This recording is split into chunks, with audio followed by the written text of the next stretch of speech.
Hey y'all, it's your girl Kashawn Cookie Dough. Welcome back to my channel. Don't forget to like, comment, subscribe, notifications, turn on my post notifications. That way you can notify every time there's a pickety post, child. That is a mouthful. Kanye Styles booty, but that is a whole nother story. Speaking of stories, let's go ahead and get into the story time. So I told y'all that there was a lot of really weird things that had gone down since the restaurant and hospital situation, and especially since the lawsuit was filed, right? One of those things is my car got broken into, okay? And my car got broken into, and in my car at the time, I had medical documents with me. And, those medical documents were like from different doctor's appointments and all this other kind of stuff in regards to the situation, in regards to the lawsuit, like all that stuff, right? And I had paperwork from my neurologist that I had an appointment coming up. So I all this nonsense. And then when I did get back to my car, I could tell like my car had been gone through, like just like rummaged through. Like I had a cushion that I would sit on like to help with, my back or whatever. And it had like a small split at first, but now it's a big split. So I don't know what it is. I don't know who broke into, like I know who broke into my car, but I don't know what they were looking for. The people who broke into my, I don't know what they were looking for, but it was clear they were looking for something.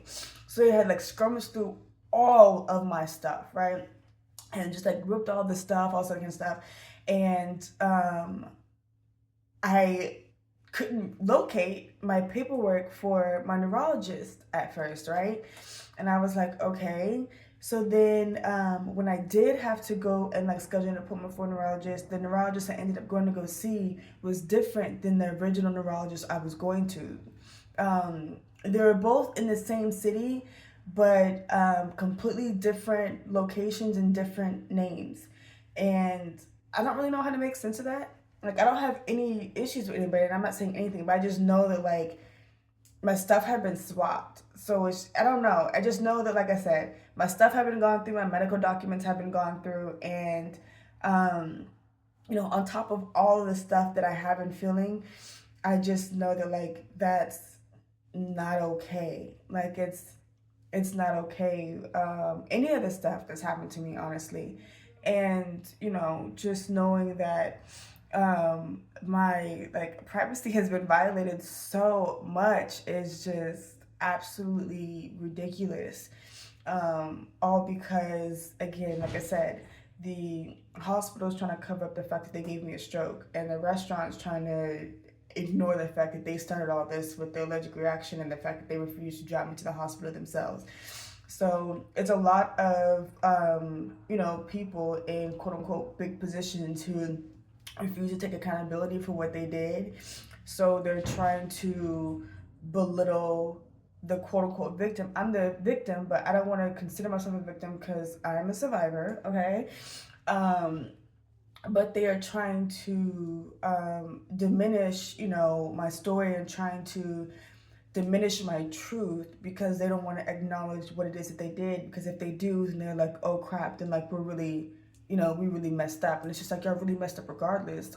Also, y'all already have acknowledged it. Y'all acknowledged it when the cashier and the manager even took me to the hospital to begin with. That was acknowledgement. Y'all acknowledged it when the restaurant took away the ability for me to tag them on Instagram. Y'all did that because y'all knew I'm telling the truth, okay? I provided proof and facts because I always do. I come with receipts.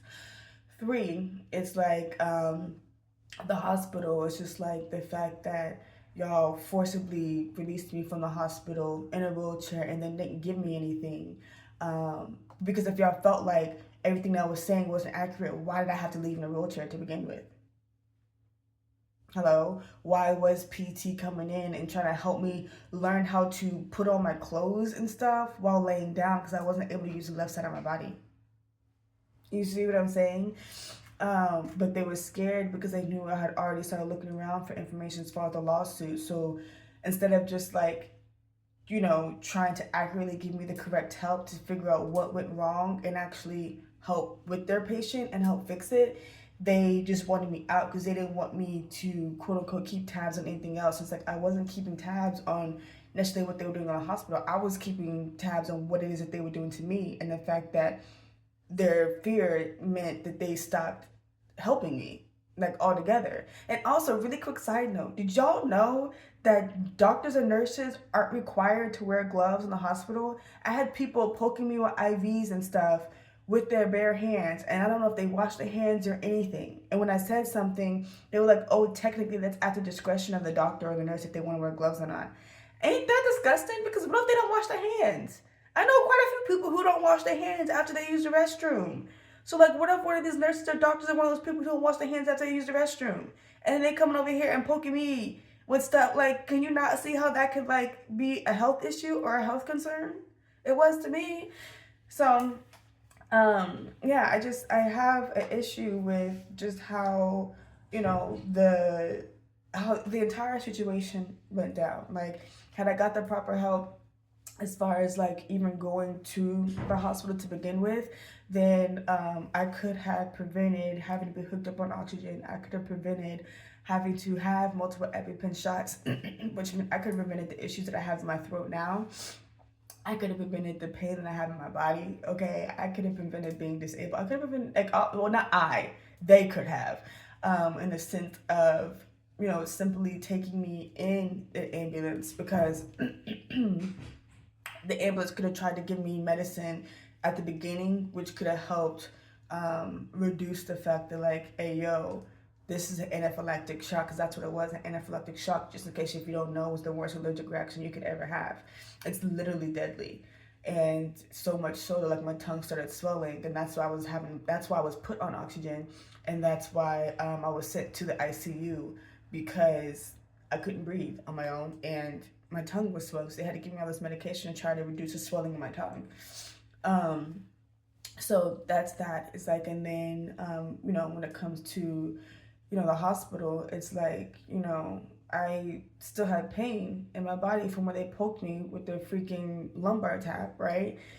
And even that, here's the thing too that's so annoying.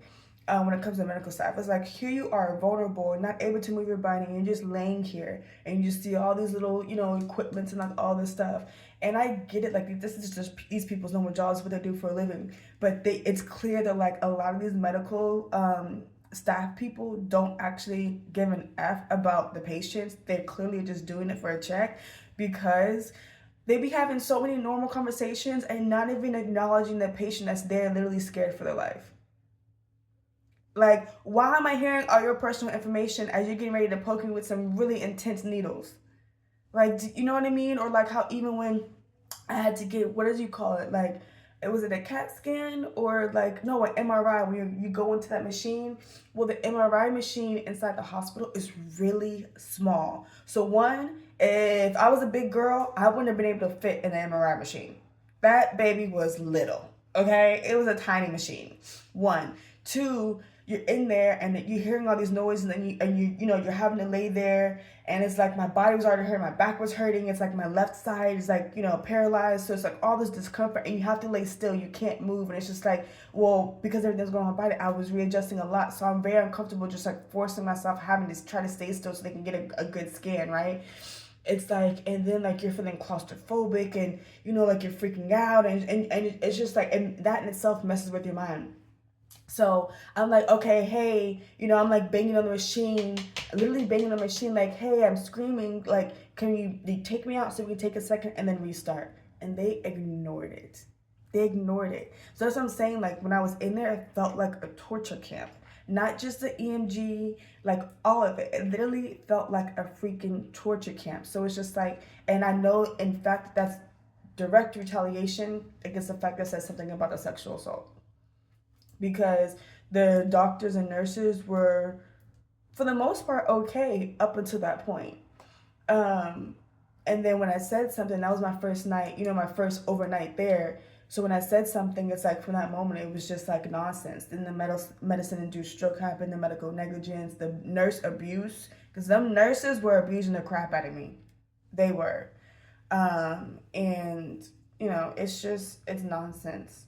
It's nonsense. So again, I'm doing everything I can to try to hold USC Hospital Arcadia and Ramanaji and Arcadia, St. Anita Mall to be exact. I'm trying to hold them accountable for what they did to me and the effects that my life has had since. So that's that. I'm going to see you on the next one.